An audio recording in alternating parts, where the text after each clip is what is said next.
Hello, everybody. It is 4:28 p.m. Central Time on the 11th of October, 2018. It is Thursday here in the USA, and it's going into Friday already internationally, and I hope you are doing well. Hope you're doing better than I was last night, but in case you're not aware of what happened, we had to put a disclaimer on our video and stream. Forced to do that, I would recommend if you're on YouTube that you check down below the live stream and consult the disclaimer if you're from another country other than the United States. And that being said, let's dive into the deep end on what's happened earthquake-wise. Now, yesterday, I did not cover it. Again, I was going through a series of crazy events yesterday. But now, today, things apparently, we can see that seismically speaking, we were going through a series of major events yesterday as well. The big 7.0 earthquake that started us off over in eastern Papua New Guinea, right next to Manam volcano over to the east of it. Now, this is in eastern Papua New Guinea, Solomon Islands, and a series of other earthquakes struck along with this, several 6s and 5.9s. Notice all the 5.9s. These were all 6s. They took every single 6 that originally struck and took it down to a 5.9. That does matter. Then, of course, yesterday as well, a 6.0 earthquake struck over in eastern Java right next to Agung, Mount Agung in Lombok. 6.0 actually. So it's a significant size quake that struck yesterday in 2 spots in Indonesia and Papua New Guinea. Then, towards the end of the day, a new 6.5 earthquake to 6.8 struck up here in the Kuril Islands, right next to Ebico volcano. Now that's where we were yesterday. Then, after the large earthquake struck, let's get those out of there. This is what happened. So a new 5.6 to 5.8 earthquake struck next to, of all places, East Timor. East Timor hit, and we were expecting this, as well as a new earthquake, 4.7, over next to northwest Sumatra, Indonesia. And I've got to show this to you. I'm going to turn on a display capture at this point. We're going to go over and look at the Volcanic Ash Advisory Center from Volcano Discovery. We're just going to go down the list to yesterday and go find the volcano. Let's see, where is it from the 10th? There it is, Salak. Ground reports confirming no eruption at Salak. And then right before it, unconfirmed high-level eruption to 50,000 feet, flight level 500, observed on satellite imagery from the Darwin Volcanic Ash Advisory Center. Unconfirmed high-level eruption observed on satellite, forecasting which way it's going and everything. And then within just a few minutes, within 45 minutes, no eruption. I don't know what to make of that. So it's just that's what happened yesterday over next to where this new earthquake has now struck. So a mystery 50,000 foot high blast, and I'm talking right next to it. Toba supervolcano here, and the volcano's right out here next to it. So I'm going to have to say they're probably related to one another. I don't know what's going on there, though. Same-sized earthquake striking up to the north next to Okinawa, south of Sakurajima volcano in Japan. So 4.7, 4.7. Let's also talk about the other 4.7. No, it's USGS has it at 4.7. EMSC has it at 4.8. Now, these are two different earthquakes, but this one was a 4.7 to begin with. So really, it's two other 4.7s. 4.7, 4.7, 4.7, and 4.7. And we get up here to the north beyond Kamchatka, Russia, and we have a 4.9 and a 4.8. Now, would you believe me, this was a 4.7 when it came in originally, too? Now, they upgraded this one to a 4.8. Maybe they did that because it would be really weird to have all 4.7s all the way around the plate, wouldn't you say? So this all happened since last night. So what's up with the equal distribution of 4.7s? Well, the 4.7s, here, here, here, and up here, all equal distantly spaced in between our 5s. Now, this can all be traced back to where our deep earthquakes have happened over the past week. Going back 11 days ago on September 30th, there was a deep 6.6 right here where our deep earthquakes are. That led us to issue the warning for the 7 that you see here now. So on Sunday night of this week, we issued the warning for the 7, and the 7 hit yesterday. on day 10 of the 10-day watch. But I think you'll be able to see all the other deep earthquakes. That's really what I want you to see here. The whole West Pacific was displaced down below. Now, in between our deep quakes, again, you see them raised high off the globe. So we have one up here in Alaska. We have one here in Japan. We have one here in Indonesia. And we have a boatload of them over here at Fiji going into Tonga. So in between these are Big 7. In between these are big movement down here in South Philippines, North Indonesia. And between these two are big movement up in the Kuril Islands. That's not a coincidence. That's all related to one another. Now you're going to notice no earthquakes reported out of New Zealand again. Well, I guess New Zealand's just gone completely quiet. There's nothing going on down there that we need to pay attention to. No earthquakes of any significant size, eh? Yeah, wrong. How about a 4.3 back on the plate boundary at Kaikoura, north of Christchurch, or south of Kaikoura, north of Christchurch, right in between.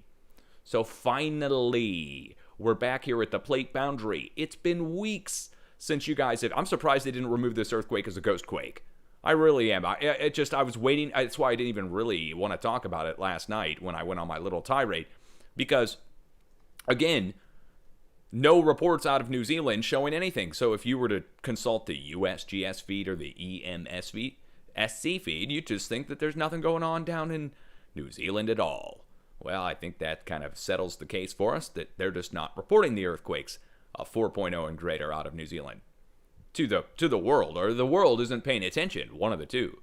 This deep quake up here to the north, this 4.4 at 568 kilometers deep. Look at our depth to magnitude conversion chart put together by Bella and Rebecca. And 560, they're two of our fellow researchers, Bella and Rebecca, in case you don't know who they are.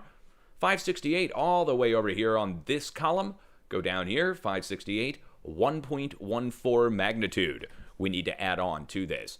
So let's just say 1.1, which takes us up to 5.5. This deep quake here can cause up to a 5.5 on its own right. And I would look in between where our big quake is here and our deep quake is here at the halfway point. The fulcrum point is what we call that, the halfway point between our sets of quakes. All the fulcrum points get hit, and they're evidenced by the earthquakes spaced out the way they are. Let me turn off the rings and just show you the last several days. Look at the equal distance spacing on the earthquakes. Now, I can turn the rings on so you can see the overlap better, or we can even turn the rings down and you can still see it. Now, going over towards Sumatra, this 4.7, look at our spacing. Goes over to the 5.1, goes over to the 4.6. There's a big open silent zone between this 4.5 and 4.6 and this 5.1. And that goes across China. What's in China? Let's go take a look. Is there anything happening in China today? Oh, no, it just stopped at the border. Exactly. Stopped right on the border, Dutch. Don't you know earthquakes stop at the border all the time in countries? Oh, you know why that happens? It's not that Mother Nature differentiates borders. It's that humans are doing the not reporting earthquake thing out of certain countries. That's why you get earthquakes stopping at borders. So, in order to see the earthquakes, let's go check and see what the Kazakhstani agency is reporting for the Chinese. The Chinese agency is being completely ignored. The Kazakhstani agency is reporting under NNC, and they're by proxy reporting what's going on out of the area over in China. Now, why are they ignoring? I don't know. I mean, let's go check and see what our small quakes are. 3.5s, there's a series of 3s. We would expect that not to make it to the list. But if I start going through and I see northern Xizang, China, and I start seeing noteworthy size quakes, let's go see what this one is. It could be small. Yeah, it's another 3.8. A bunch of 3s and 4s striking out here. Ural Mountains in Russia. How big is this? Okay, small earthquakes in the Ural Mountains. Interesting. So we don't get to see this. In other words, you would think that there's nothing at all striking across these areas of any significant size. And over the past several days and weeks, we've proved to you, we've shown 4s, 5s, and upper 5s. So here's a 3.94. I mean, we can just keep going down the list. You guys are welcome to come over and check out the NNC list and see how many are striking out here. Now, the microquakes, we don't chastise the Western agencies for ignoring microquakes. We do if they start not reporting 4s and greater like we've been seeing over the past several days. So in this case, it looks like there's a swarm of 3s happening in Xizang, China, all the way across. So it looks like it's starting about here, and working its way back to about here, of threes, a line of threes, going over to these fours.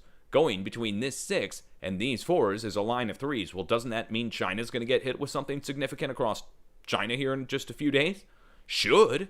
If you've got a big push coming this way, and you've got 2 sets of arrows, and the Ural Mountains start moving in Russia, and 3 start popping off across North China, we would look down into central China, in between here, and that goes down in the middle point for a new earthquake to strike of significant size, bigger than anything that we see here now. That's not going to be hard. What do we got? 3s? So it'll be bigger than the 3s that are hitting here now, striking in the middle in between these 2 zones. I would say it may even go up into the 5 range. If they even report it. It might even get bigger. I want you to have a 1 magnitude larger plan just in case I'm wrong. So you're dealing with a 6.5 up here. Some of that energy is going to be flowing across Russia and China and going over towards the Mideast, which means China on your craton edge, this brownish versus dark brown color, that's the Himalayan mountains, but this is the interior portion of the craton right here. So going up and around, and we go right in the middle is where we would look, going around the middle. Okay. Over to the west.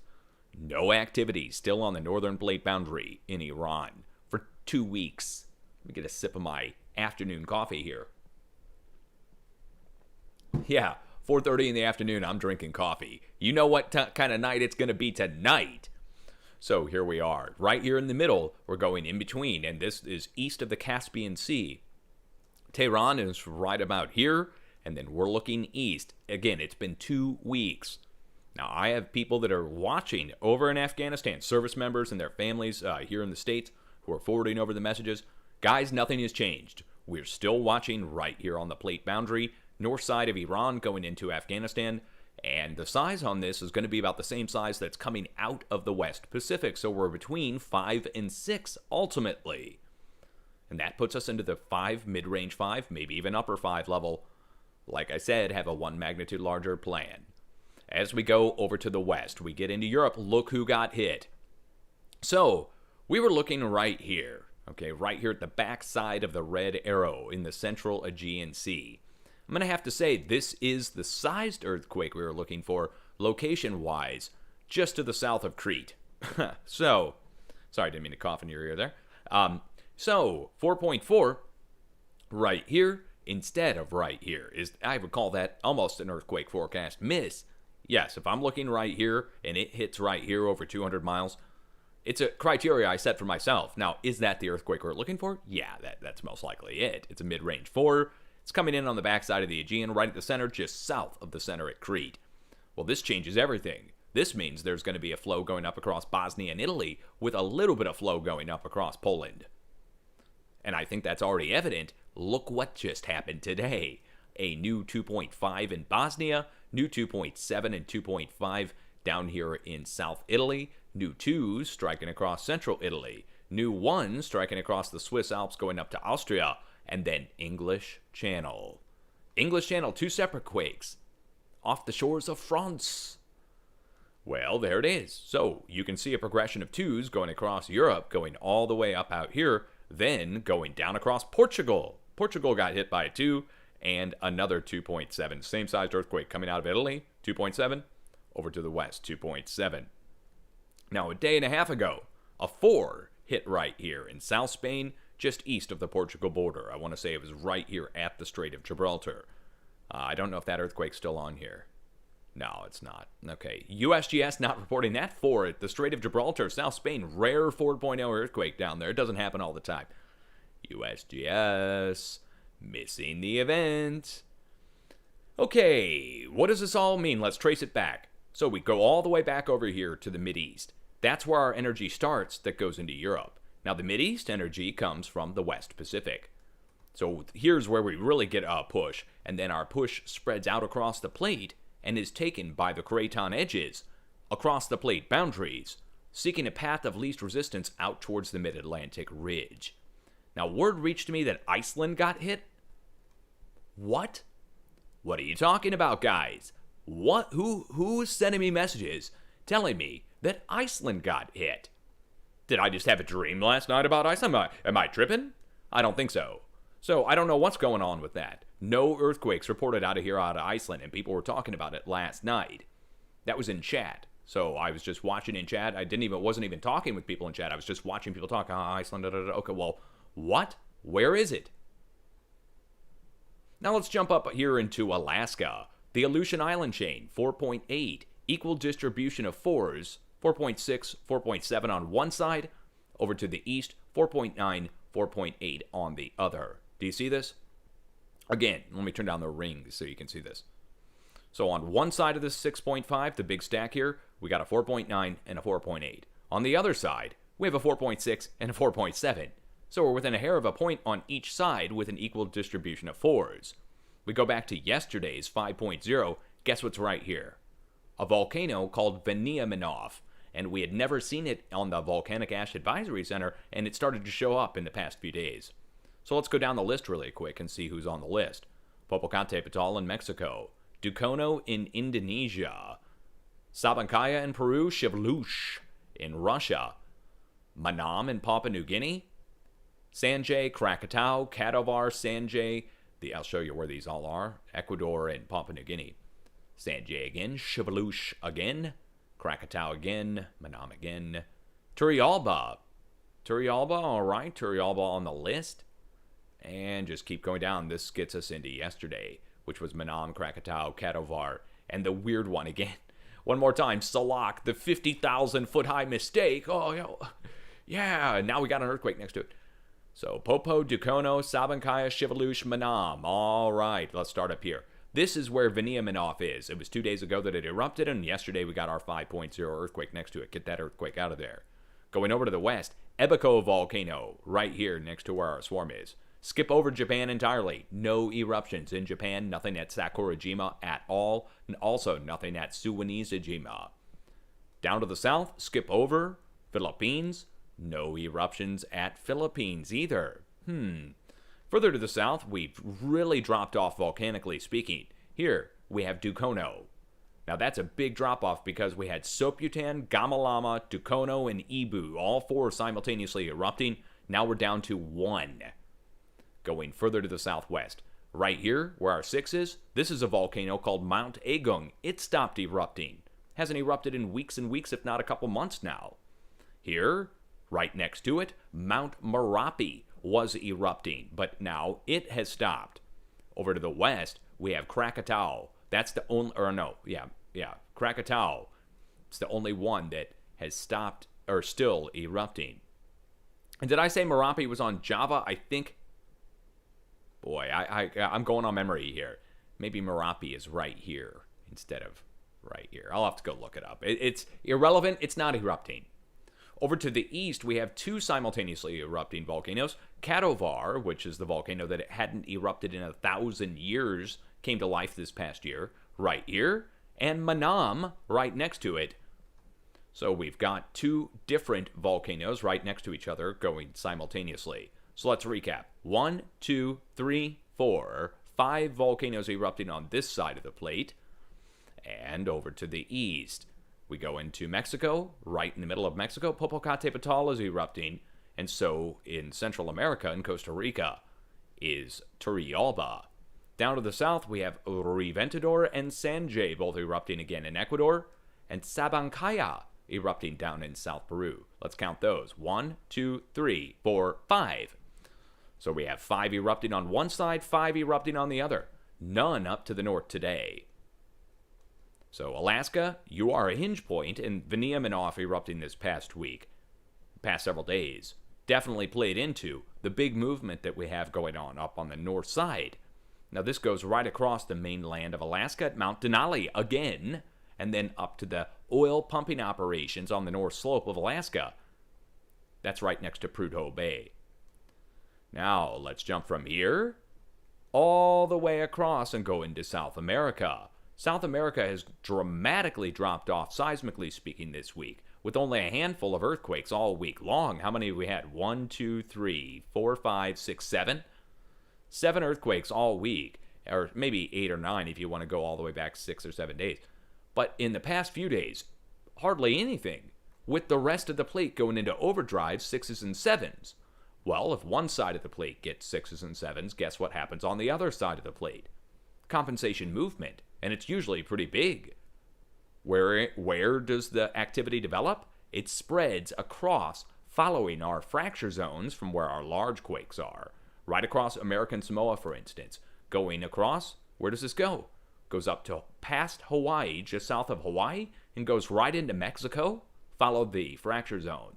Right back to our deep quakes and our big quakes. So there's only 3 fracture zones here. 1, 2, 3. You could say 4 possibly here. But really, 1, 2, 3 going back to where our movement is.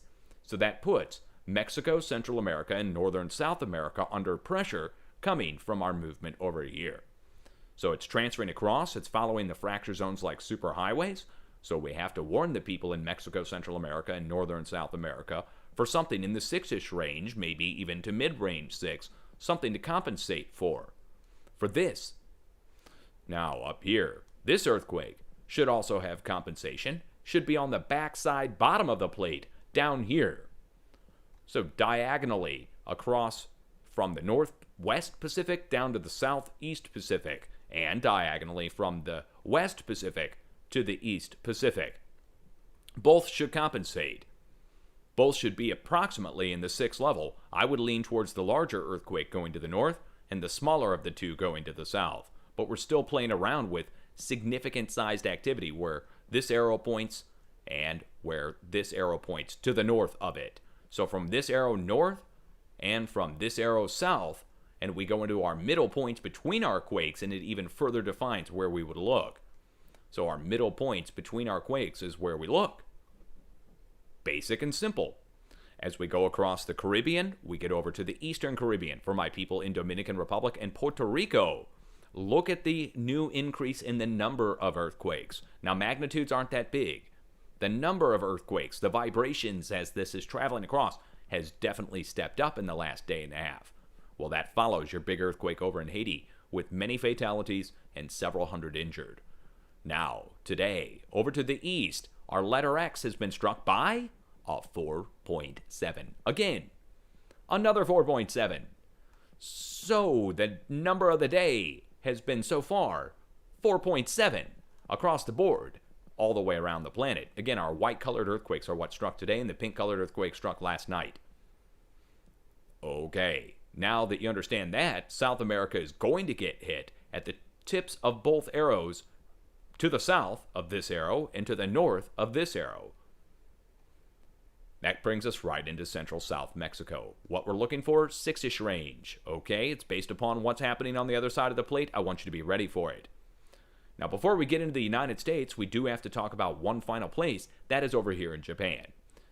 We have a warning going in South Japan at Kyushu, but this new 4.7 earthquake changes our warned area slightly. However, I'm going to keep Kyushu in the mix, and I'm going to tell people from Kyushu to Central Japan now to be on watch for that 6.5 earthquake to be coming. Now, we're waiting. We have the rest of the weekend to go till Sunday night. Now, the only reason this is changing at all is because of a 4.7 striking in the middle of our silent zone. So make note of where the 4.7 is in relation to the other two sets of quakes. You'll notice it's the middle. Okay, well, it's at the middle, which divided this in half. So now we go to the middle of the middle. We go to the quarter point. If this is the halfway point, and we divide it in half again, that puts us down here on the coast of Japan. But my original warning was for right here. So we're going to warn from there, from Sakurajima, which has stopped erupting, all the way up to Tokyo, and put it down for 6.5. It's based upon what's coming up from the south.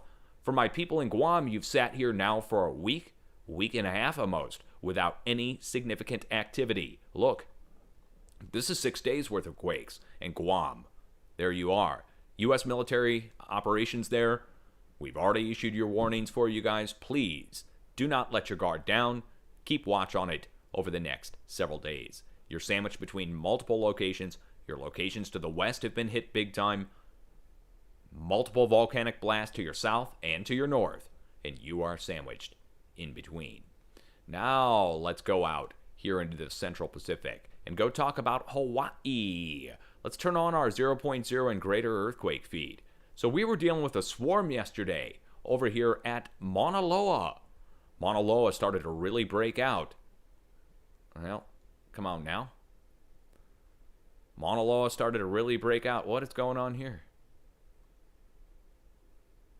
Wow. USGS feed not working for a second there. Yeah, you start getting a little suspect on that. Look at 24 hours. Do you see all these earthquakes? So the swarm was at Mauna Loa yesterday. Mauna Loa is the big shield volcano in the middle of the big island. Let's show it to you.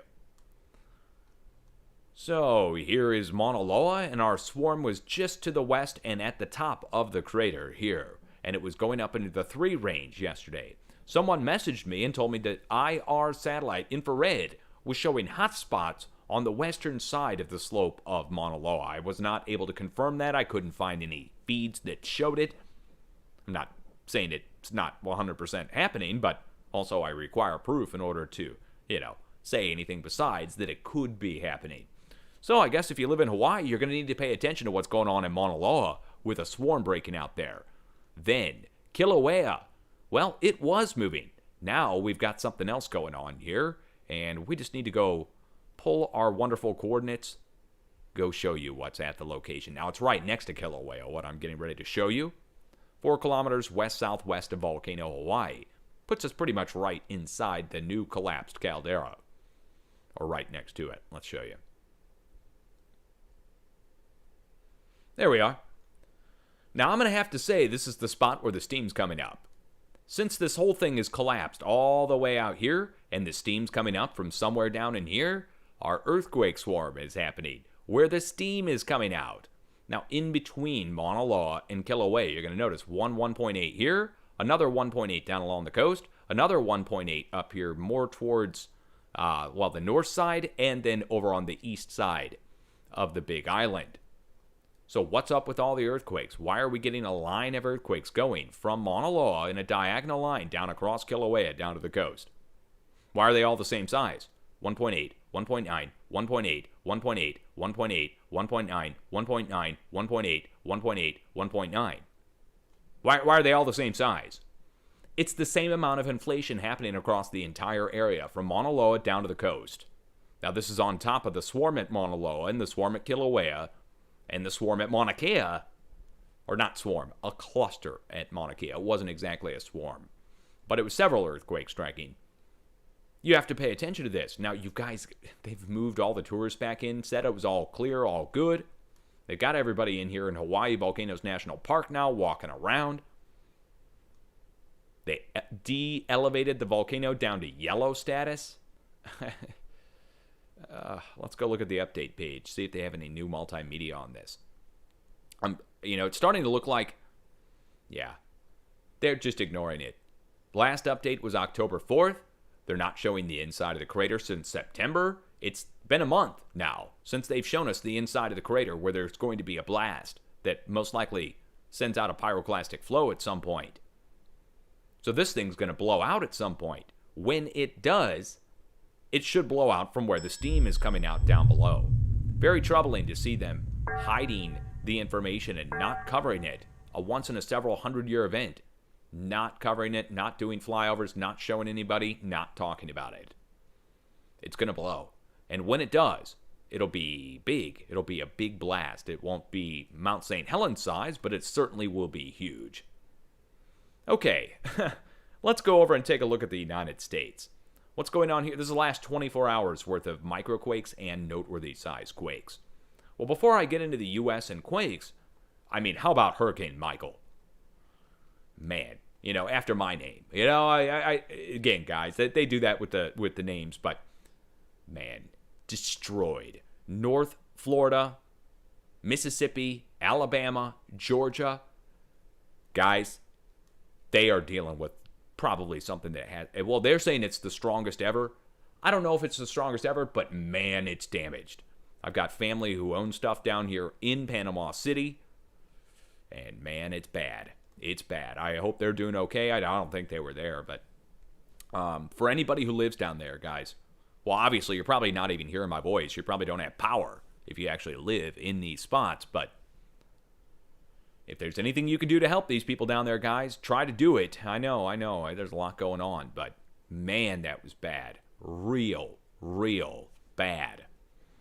Now, look at our earthquakes up to the northwest. These earthquakes are not related to the storm. Now, you'll see 2s over here in Oklahoma and Kansas. You'll see 1s over here along the New Madrid seismic zone. Now, the New Madrid seismic zone, take a look at this graphic here on the screen. Do you see this? Hopefully you do. I hope you do. This is the craton diagram. And on the craton diagram, you'll be able to see the rusty brownish color versus the purple. Now, make note of where that goes. It goes down across Montana, up in the northwest, going down across Wyoming, Colorado, New Mexico, Texas, and then goes over into Oklahoma, then over into the Midwest, where it makes an N-shaped bend up into the New Madrid seismic zone. All right, now that you've seen the craton graphic, just remember that in your head, and you'll see the earthquakes match up with it perfectly. Now, in the middle of the plate, here, there's a reason that it's seeking out Oklahoma, as opposed to going straight down through Texas like it did 2 days ago. 2 days ago, Texas already got hit down along that southern edge. Let's show you what's there. Longtime viewers should already know what's here. New viewers, I'm doing this for you. Going to educate you on this topic. Now, I personally caught hell from professionals back in 2010 into 2011. Started looking up earthquakes. Then we got swarms breaking out, not just 1 or 2 earthquakes. There were hundreds of earthquakes breaking out, and I would go look up the location, and I would zoom in on the spot, and I'd find something like this. Tanks, pipelines, pump, jack, oil well, and so forth. And I would look around, I'd say, wow, there's an oil pumping operation there, or a gas pumping operation of some kind there. Wow, look at these earthquakes happening below these pumping operations. And I was called a conspiracy theorist for saying that these drill points were leading to earthquake activity. Drill points thousands of feet deep, charged with hydraulic pressure, filled with water or gas or both. And then they started getting hit with earthquakes. I made note of it, and they mocked and ridiculed me, said I needed to relearn geology and that fracking and oil pumping couldn't cause any significant-sized earthquakes of any kind, according to Professor Cliff Froelich, who took to the news to say that. And then what happened was amazing. A series of 5.0 earthquakes struck in Arkansas, Oklahoma, and Colorado at the drill points. And that was a wake-up call for professionals back around 2011, and then they came out and started studying it. And so, for the first year or two, I'm going to have to say it was a discovery that we made, and that while people were in serious denial that there was any connection to oil, gas, or fracking operations and earthquakes, there were a series of earthquakes that were striking there. Observed, we were looking at them, and we were seeing the pumping operations at the spots. Over to the east, the New Madrid seismic zone goes into motion, but it gets the leftovers off what comes off the Midwest pumping operations. So forces coming from the West Coast. Series of 3s and a 4 hit a day and a half ago, then a series of 2s and 3s hit across the Midwest at the pumping operations, and then the leftover scraps hit the New Madrid seismic zone and go over to the East Coast, up the edge of the North American craton, from the New Madrid in Missouri up the East Coast. But it all comes from the West Coast, which we can go over here, and like I said, we have a line of quakes coming out of Montana, going down into Wyoming. Montana, Wyoming, hello, look at the edge of the craton. Look at our earthquakes. Earthquakes match the edge of the craton. Over to the west, we go into Washington, which is a dramatic change from where we were. Washington had no earthquake activity a couple days ago, and it had no activity for a couple days. So we went a few days with no earthquakes in Washington of any significant size, not even a microquake. I think, personally, that's from lack of reporting. But look where we're going now. We're right on the side of Mount Rainier. Mount Rainier, everybody in the Northwest knows about. If you're from another country, you might not know. It's a stratovolcano that you can see from downtown Seattle. Really big, amazing looking, but it's got a crater at the top here. And down below the crater is where we started to move a few days ago. Now we're going around the volcano. Think of a circus tent top, and the center moves. Center rises first. Then the outside edges begin to rise. Now we're going to go from there straight to the south to 38 kilometers north-northeast of Amboy, Washington. 2.4 kilometer depth, pretty shallow. There's something there. Wait till you see what's here. Where are we going?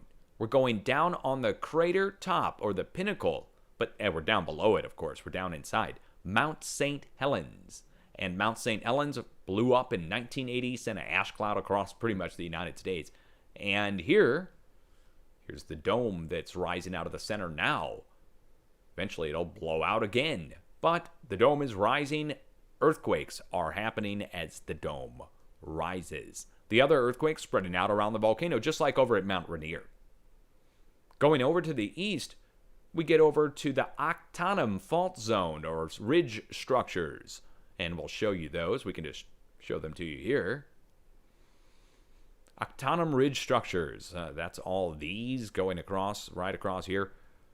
So that's always interesting to see earthquakes striking on the Octanum ridge structures. That goes over next to Yakima, where the Yakima, next to where that fissuring and faulting happened at that quarry. Now, it's not from the quarry. The quarry just allowed for a weak point in the crust. Going up to the north, a 2.2 and 1.4 next to the Strait of Juan de Fuca. As we get down into California, volcanic fields in northeast California started to move. And we'll go get our coordinates on this. Show it to you. Viola, California. Viola. Let's get a sip of the coffee. When I said volcanic field, I meant it. Take a look. So here we are. We have about 30 or 40 different larger volcanoes, and the earthquake itself is happening right on the flanks of Lassen Peak. Lassen blew up about 100 years ago, sent off a noteworthy size blast, but here, all around it, we have spots where there's been tremendous lava flows from this. So not only is it a stratovolcano that can blow, but there's other buttes and magma associated with the magma chamber down below that comes up around it and causes these just massive lava flows across huge areas. This, for instance, right here, imagine you guys all watched the Hawaii lava flow, right? Big long river that went down to the ocean. Imagine this one, a thick viscous lava flow that's coming out of this cone up here, this spatter cone, and it just mounds up hundreds of feet high and then rolls down the mountain like the Blob or something. Okay, that's what we're looking at there. So we're in the volcanic field, all three earthquakes. The center is Lassen, to the north and to the south, going down to Lake Almanor. Okay, so let's go over to the west. What's here? It's a place called Cobb Anderson Geysers, California. Geysers. You ever heard that word before? Ever heard the word geyser before? What does geysers usually have to do with? How about a volcano? There's Clear Lake Volcano right here. It's a volcanic field with Mount Konocti. And then on the side of Mount Konocti, here, they had a false 9.9 reported earthquake out of here, by the way. Here we go. There we are. Geothermal turbine. The geothermal turbine goes to pipelines. The pipelines go to drill points. The drill points go down into the volcano to get that steam. As we go over to the east, now you'll see Lake Tahoe and Sugarloaf Peak Butte both moving. Let's go pull the coordinates up at Cold Springs, Nevada, right next to where one of my viewers lives. Casimirio, hope you're doing good, bro. Thank you for the candy. Still eating it. Good stuff. Almost done, by the way. Almost done. You can send more if you want. All right, here we go. Sugarloaf Peak Butte Volcano, right next to it, Cold Springs. Now, really, it's on the flanks of Pyramid Lake, and Pyramid Lake is volcanic in its own right. These are old pillow lava formations and a geyser field with fumaroles. They're called the needles at Pyramid Lake.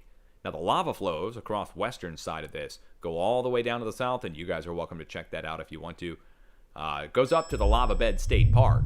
You're not familiar with the location. Oh, let's show you Sugarloaf Peak Butte. I guess that would be of interest, wouldn't it?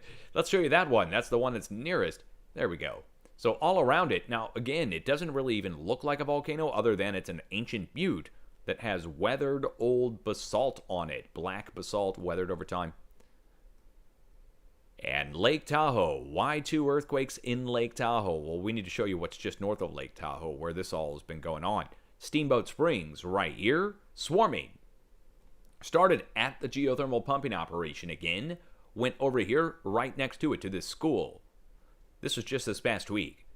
And we were talking about the school, how they built the school on top of a volcano right next to these geothermal pumping ops. where they've drilled into the volcano. But don't worry, right on the other side of here, right on the middle of the volcanic field where the Smithsonian has their place mark, they built a bunch of houses. Bumps in the night. Yeah, that's not ghosts, guys. That's the sound of the spooky volcano right next to you. Now let's go down over to the southwest into the Bay Area. And I mean right in the middle of the Bay, a 1.4. Now look at this. 1.4, 1.4, 1.2, 1.4, 2.4. Again, 1.4, 1.4, 1.4, 2.4. And the 2.4 is on the southern edge of this. Normally, the larger earthquake strikes in the middle. This indicates there's force flowing down the creeping section of the San Andreas right now. I don't think we're done yet. Looks like it's going to be going down here to the south. This 2.4 just indicative of force flowing across the area. Normally, like I said, like it would be in the middle. Let me give you a description. We'd have a 1.4 on one side and a 1.4 on the other, and this 2.4 would be in the middle in between those two. But it's not. It's on the southern tip, indicating that something's flowing down this way, down to Southern California. Now let's jump across over to the California-Nevada border. Mammoth Lakes. Now this is a drop-off from where we were at Mammoth Lakes. This is another volcano. Let me show it to you. Always look these things up. You should always look them up. There's a reason to look up the small earthquakes. You'll start to understand they're striking for a reason. They're not just random. So do you see this? This is a giant oval shape. This is Long Valley Caldera. It's a supervolcano. And they elevated it to supervolcanic status like a month and a half ago. So a month and a half ago, they elevated this whole thing. They didn't know it was a supervolcano. Now, the earthquake striking right next to Mammoth Mountain, which is a volcano in its own right, and a ski resort. And this is a town built on the flanks of the volcano. Think of the movie Dante's Peak. And now, they didn't know it was a supervolcano. Humans came in and drilled into the center of the supervolcano, down several hundred to several thousand feet, to get steam to turn these turbines that are right here. And the pipeline spread out all the way into different areas to get that steam. Some of it back here at these pads back here.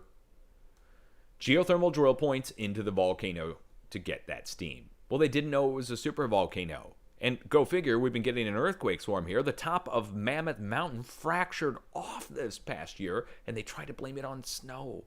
The weird fires broke out on the backside of here on a clear day. They tried to blame it on lightning right next to the cinders. I just have to point that out. Now let's go down to the south. What's down here? Down at the south tip of China Lake. China. Going back to China Lake. What's at the location? Let's go see. Let's get another sip of this coffee. Good stuff. Burning through that coffee you guys sent. Okay, here's China Lake. Do you see these? That's not a forest fire. That's not grass fire. This is magma or lava that's spilled out across the surface, and it's weathered over time. It traces back to these volcanoes. This is Volcano Peak right here. Now, coming off of Volcano Peak, the lava flows are the younger ones. Now, this goes over to the west where we have older lava flows. It spreads all the way up to the north and down to the south. Going to have to say, the earthquake that's at the location is related to the volcanoes. Now, right next to the volcanoes, look what the humans have done. They've come in again and drilled into the upper reaches of the magma chamber to get steam to turn turbines. Okay, let's keep going. Let's go over here along the border. Let's go pull up the 1.5 stovepipe wells. Ever hear of stovepipe wells? Volcanic features? Really amazing. Really amazing stuff out here. Now, it's Death Valley, so I don't think you'd want to go out and go inspect the location. But we're talking about just absolutely amazing. Stovepipe Wells is part of the southern edge of Ubehebe Craters. Ubehebe Craters, we show all the time. A blast point in the ground here. Look at this thing. So, just huge. And there's many other cones and spatters next to it. Now, the actual volcanic field goes over to the east and over to the west. So Ubehebe Craters is huge. It covers this whole area. And our earthquake right on the edge of Ubehebe Craters. That's the 1.5 in the middle. 1.3 to the north and 0.0 to the south. So we go to the north. What's up here? More of the same, guys. So we're talking about, now, it's not marked. We don't have any marked volcanoes here, but they're here. So, for instance, this right here. Ancient volcano. No doubt about it, not marked. I don't have the place marks. They probably have studied it. There's probably information on whatever the name of this is, but we just don't have it on Google Earth. Same for this right here. We would certainly, let's wait for it to load. There we go. So our old volcanic features, these may have even formed back when there was water still in the area. I mean, really, that's how old these are. Now, your eye should be drawn to this stack of earthquakes out here in Las Vegas, northwest of Las Vegas.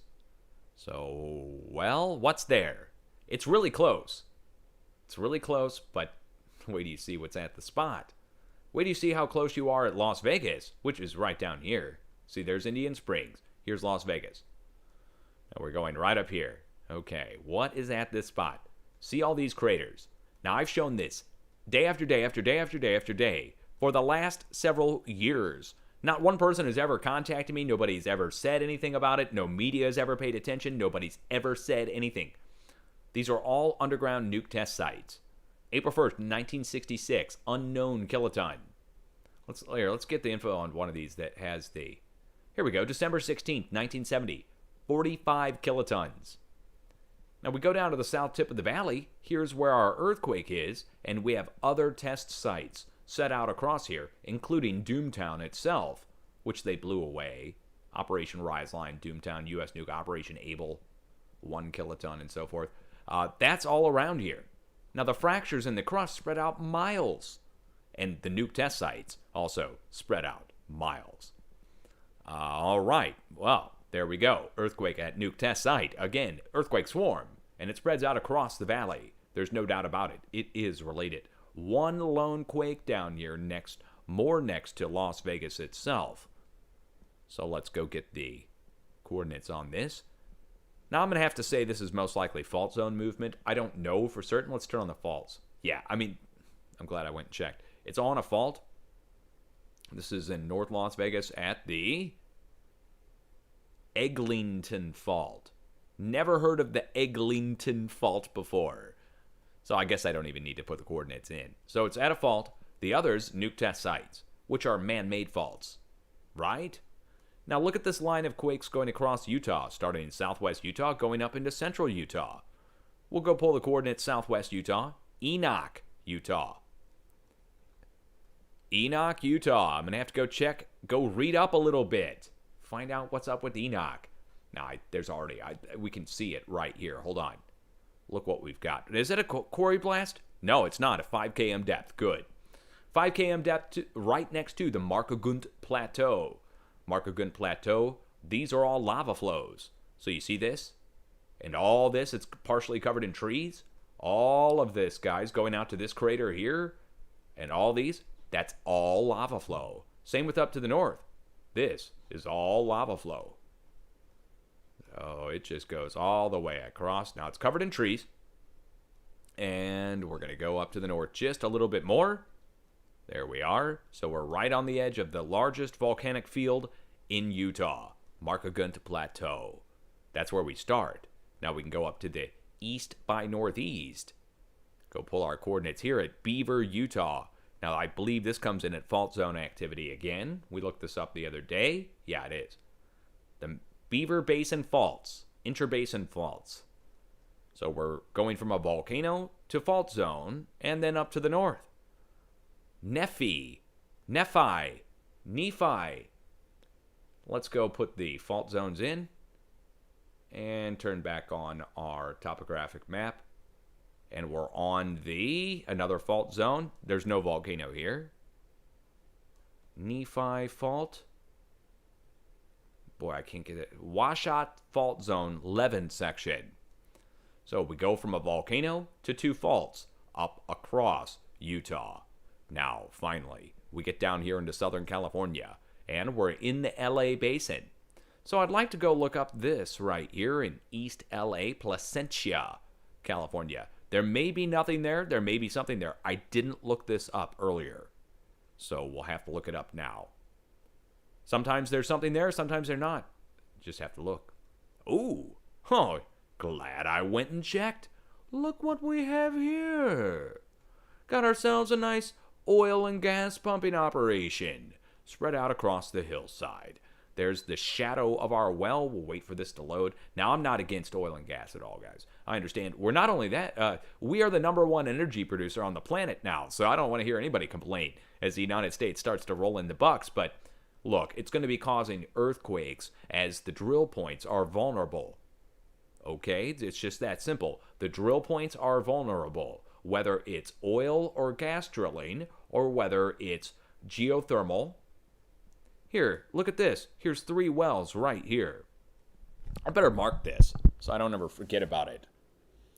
Oil wells. That way it'll be easier to find in the future. All right, there we go. So we're right next to a series of oil wells. I wonder how far over they go. If they're right here, I mean, we always look within 6 to 10 miles. I just want to see how far this is in miles. 2 miles. Yeah, I always look within 6 to 10 miles because they'll drill sometimes up to 4 or 5 miles. That's according to a professional who I talked to in the industry when I was having a debate. And he was he didn't know who I was. He was in a Discord chat and he was bragging it up about how he worked in there and they drilled up to 5 miles. And then I came in and I started talking about earthquakes and he went into major spin mode. Major. I was like, wow, 5 miles, really? I've heard it's only 3,500 feet. According to all the studies, 3,500 feet. And he's like, uh-oh. Well, okay, Placentia. There may be other wells here. They could even be spaced out in the residential areas, set into back lots and so forth. No joke. So I don't know if there's any others nearby, but that's where we're going. That's where we're starting. Now we go down along the coast. This would be going to a fault zone. So we don't have any offshore platforms here. Let's go see the fault that's affected. Ah, yeah. The Thumbs Huntington Beach fault. Huntington Beach. Real ritzy down there in Newport. Yeah, oh wow. Go rub elbows over in Newport and go down there. Go down a walk with the tourist in Balboa Beach. All right. What's going on down here over to the east? Now, really, what I want to draw your attention to, there's 2 distinct sections of earthquakes. One in a straight line. Do you see this? This is spanning several miles, maybe about 5 miles across, in an exact straight line on the exact same latitude. So let's pull the earthquake in the middle and go show you what's here. Zooming in. Let's go zoom in on the area. See, this is Big Bear Lake. Now I'm going to turn on the fault zone map and the tectonic plate map. You'll notice we are directly on the San Andreas, and I mean directly on it. Now we meet up here where this comes together in this pinnacle. Hopefully you guys see this. At this pinnacle, this is the San Jacinto meeting into the San Andreas. So the San Jacinto has been moving for the last 2 years in a slow slip. But this new line of quakes going in a line perfect east to west from about here over to about here. Now what does that cover? That covers the San Jacinto and San Andreas. There's no doubt about it. Look at it. So this is at Big Bear, San Jacinto, San Andreas. The second stack of earthquakes is to the south. Let's show you here. Same thing. Tectonic faults, tectonic plates and U.S. faults. And zoom in. Now you'll see we're in the middle of the San Jacinto, where the slow slip has been happening for 2 years. So the north tip of the San Andreas, or the north tip of the San Jacinto, where it meets the San Andreas, is moving. Now, we need to go all the way down south to these 2 earthquakes, this and this. So let's go pull the 2.0 first. Down in Mexico, right across the border, there's something there. It's all tied together, guys. Put the coordinates in. Whoops. Wrong coordinates. There we go. Paste. Coffee.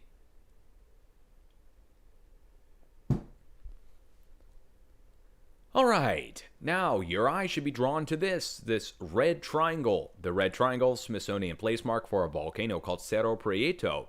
Cerro Prieto has the graffiti on the inside of the crater with the stone-stacked phoenix. And over here, right next to it, look at all these drill points. To go down to get the steam out of the magma chamber or above it, to take it to the turbine to provide power for the area. That's where we're starting. But there's something else there, aside from the volcano. Fault tectonic. Look. Let me zoom in on it again.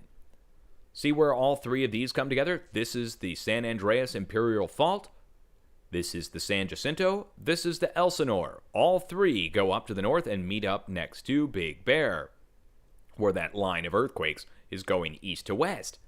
So we got a line of earthquakes up here, meeting up with the north part where all three faults, or both of them, mainly the San Jacinto and San Andreas, meet, and down here where they meet. And lo and behold, that's where the earthquakes are. Now there's 2.8 on the U.S. side of the border. Let's just show you what's on the U.S. side of the border right here, next to El Centro.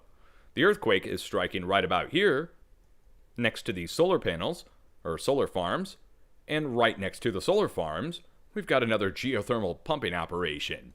Now that goes into the magma chamber for the north up to Salton Buttes.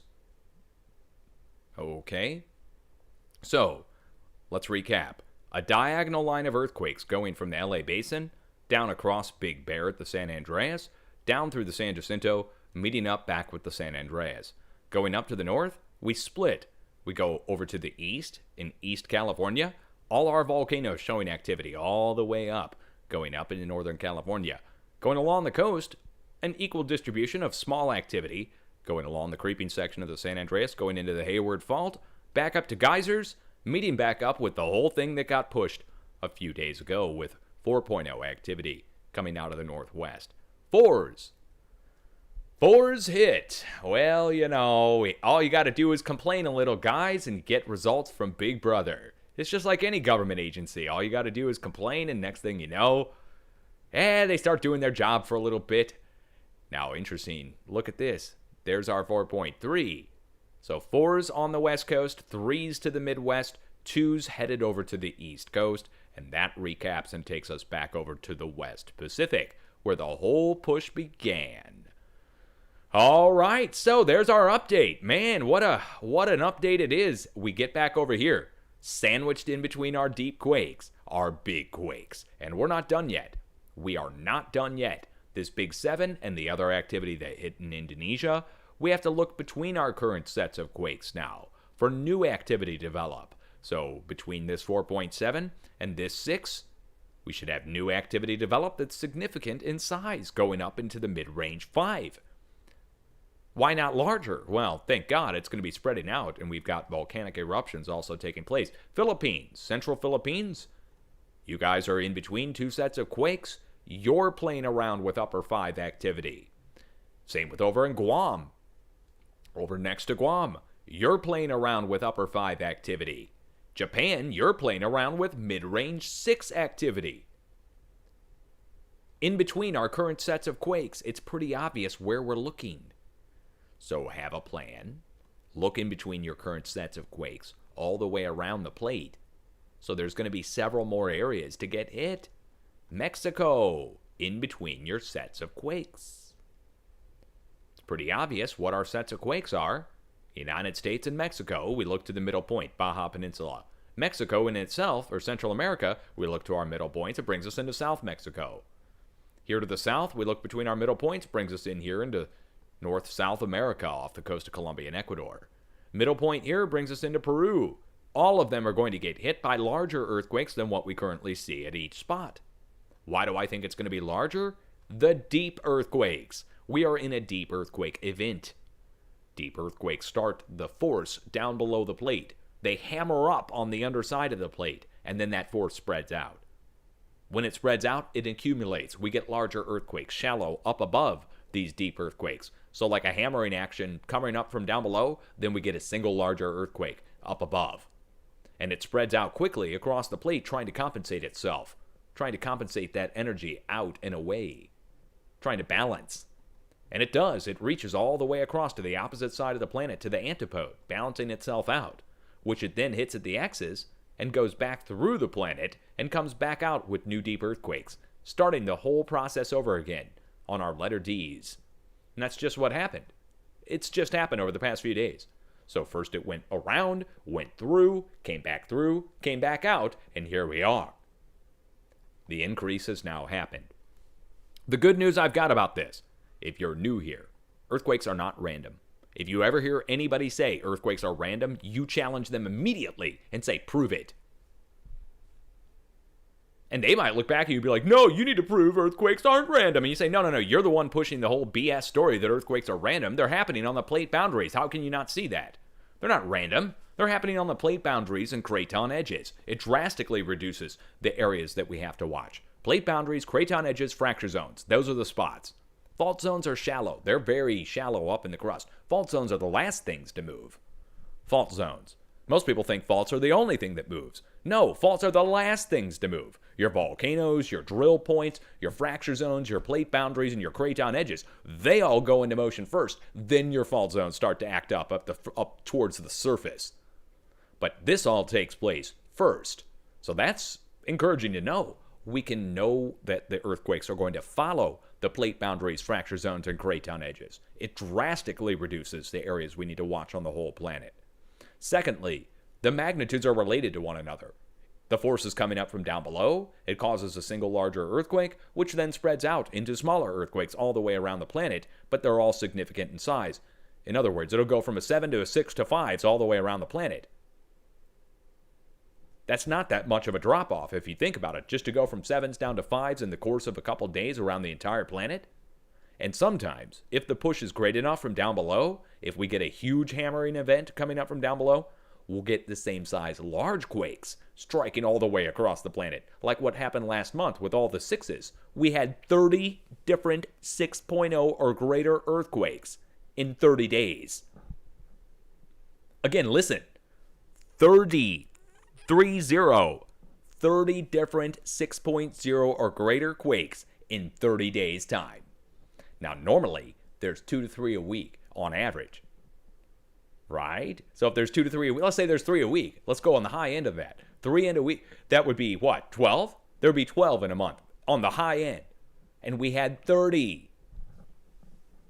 And we did the count live for you, so you don't even have to take my word for it. You can go back and look. Amazing stuff that happened over the past month. And we're not done yet. By the way, while those 30 different large earthquakes hit over the last month, the death toll on the different earthquakes around the planet skyrocketed into the thousands. Now there's something like 5,000 people saying that there's missing over in Indonesia still. It went from 1,500 confirmed dead to now something they said thousands missing. So that's just one spot alone. Japan had hundreds of people killed. Indonesia had additionally hundreds of people killed in separate earthquakes over here. So not only the tsunami, but separate large quakes also killed hundreds of people. And then this one right here, it probably also at least caused damage and at least caused injuries. I'm certain over in Haiti in the last week, there were dozens of people killed there. How much more proof do you need? We go from a time where we go many months without any fatal earthquakes at all anywhere on the planet. And then all of a sudden, in 1 month, boom! Thousands of people killed in multiple large earthquakes around the planet and 30 different large quakes in 30 days, which is unheard of. So that's what we just got done with. And now we're dealing with more new deep quakes and more new 7.0 earthquakes. So it's not done yet. The deep earthquake event is still carrying on. There's some disturbance happening below the plate. That's what the cause of all this is. What's causing the disturbance? Well, we can go into the magnetopause, we can go to CERN, we can go into the sun, we could go into all three of them. We could go into a lot of different stuff as to the cause of this deep earthquake catastrophe that's taking place right now.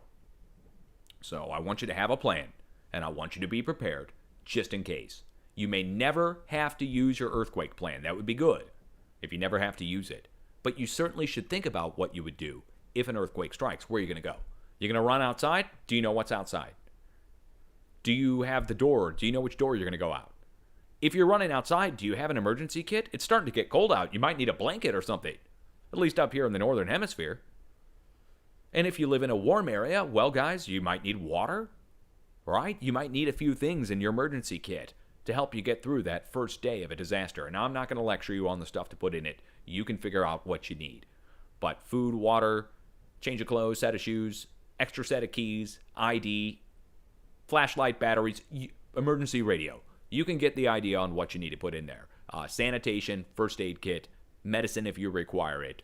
Probably put some aspirin in there too. You probably need it after a day. You probably get a headache after a day or two of complete cluster around. So I want to put some aspirin in there and some other basics that you can take care of yourself in those first few days after a disaster. I would also suggest that you have a longer term plan.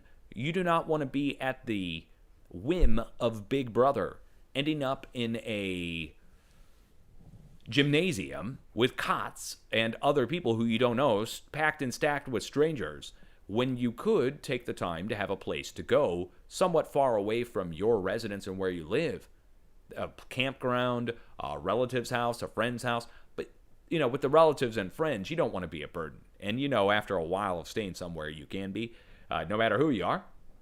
So you might want to think about having a place you can go. I would suggest a campground. It's cheap.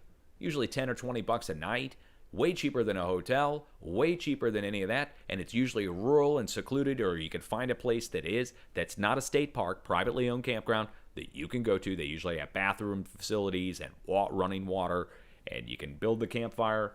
Usually they have general stores and those kind of things, so you can go get food. Those basic things you need to think about ahead of time and have a place to go. It's just 101 survival if you get displaced from your house. Now, I'm speaking kind of to the choir and the people down south in the United States, where there are millions of people who are affected by this and probably hundreds of thousands who are displaced from their houses. So they'll probably testify to this. The hotels fill up in the adjacent states immediately. Then you're left to go find out someplace else. And the campgrounds fill up pretty quick too. And people's relatives, friends' house, sometimes you can get there, sometimes you can't.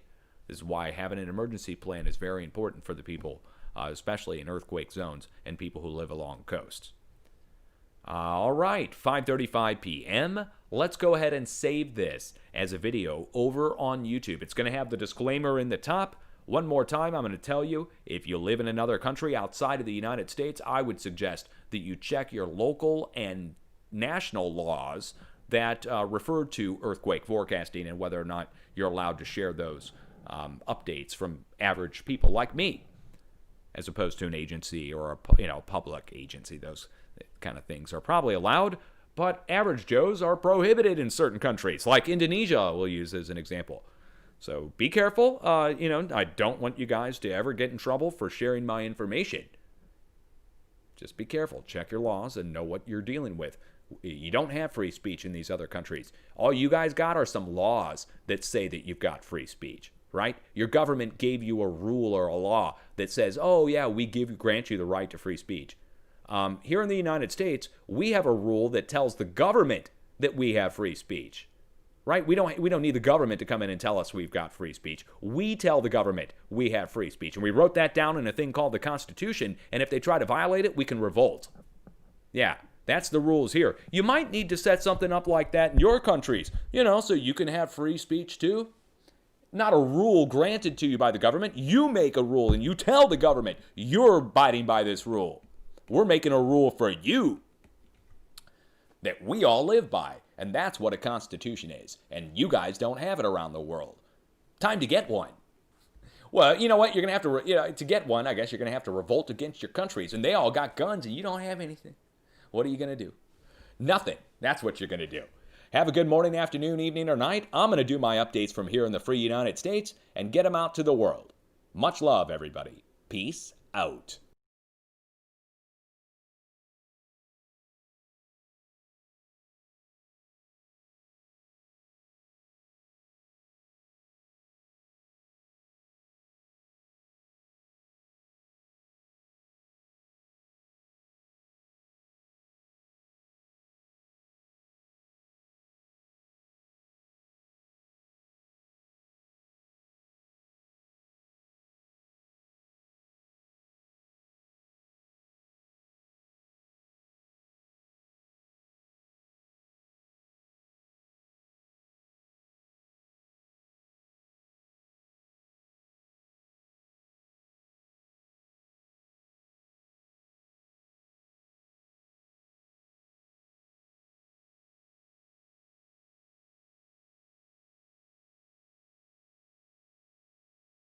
Oh, isn't YouTube wonderful? Check this out. Look at this, guys. YouTube flagged down a video I made 5 days ago now Major seismic unrest, 10 volcanoes erupt across Papua New Guinea and Indonesia, have a plan. This is several days ago. And look, they flagged it down as not advertiser friendly. I disputed all the other ones, by the way. They had 20 of these. And they now said this one's not suitable for advertisers, confirmed by manual review. They're saying my video here is not suitable for advertisers. Look at this. Look at this. My video is cool, calm, and collected. It's an hour and 44 minutes long where I'm just showing the earthquakes around the planet. I don't show one controversial thing, and I don't say one controversial thing in the entire freaking video. It's got overwhelming thumbs up versus thumbs down, and no one has a problem with it. Look, even people from Indonesia love it. And they're saying it's not advertiser friendly. Well, that's weird because I just watched a pedophilia-filled video from Vivo that has a woman molesting a kid that got an ad on it. And I reported it and I got in trouble. So, and that's made by Urban Outfitters, where a grown woman is molesting a kid about probably 10. And it's in a car and she takes off her clothes and there's nudity in the video and it's all ages with an ad on it on YouTube. But my video here, an hour and 44 minutes long of science, is not suitable for most advertisers, confirmed by manual review. Here I am on the 5th warning the country, and here we are telling you yesterday, 5 days later, that the country, Papua New Guinea, has been hit. Here's me telling them to have a plan. 5 days before, major seismic unrest, 10 volcanoes erupt across Papua New Guinea and Indonesia. Have a plan. Move forward 5 days. Papua New Guinea, 7.0 earthquake.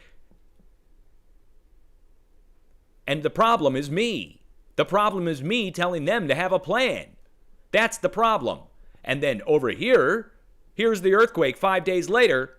They had a 5-day warning between the time that I issued the warning and the time that the earthquake hit. And in that 5 days, YouTube comes in and shuts me down and says I'm doing something wrong, trying to save lives. They can piss off.